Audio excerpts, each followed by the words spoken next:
A viral act of kindness supporting restaurant workers has made its way to Duluth. People with large social media platforms have been asking their followers to make a donation of any size and in turn make the day of a lucky server. CBS 3's Ryan Campo introduces us to the Venmo challenge and how it's impacted workers at one local restaurant.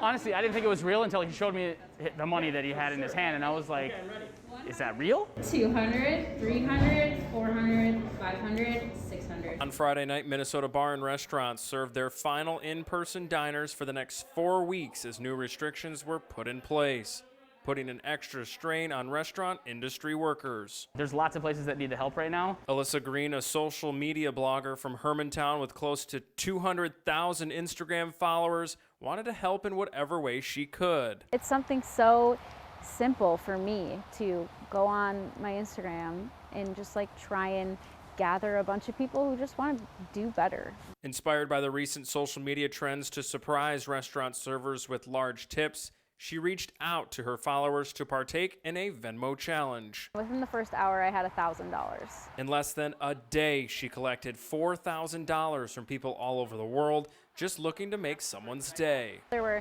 $20 and people would say, I'm a server, or I'm a nurse now, but I was a server, and you have no idea what this would mean, and just people seeing that it's going to be a hard time for someone, and I think people just wanting to do something good. So Green and her husband visited Va Bene in Duluth with $4,000 in their pockets. This restaurant is just a favorite of Duluth's, and I think it's like the heart. So being from here, we really wanted to support locals and give back that way.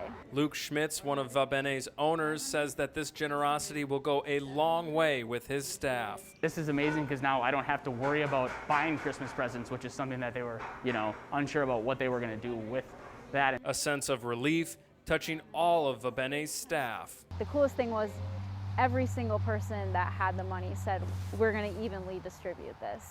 So regardless of how much I actually gave the server, I think they all split it equally, which just speaks to the character of the people who work here. In hopes to inspire others to partake in other acts of kindness this unusual holiday season in whatever way they can. What a cool story. Well, Green says that she would be open to doing a second Venmo challenge in the area, but encourages people to support small businesses during the next 4 weeks by maybe ordering takeout or shopping local.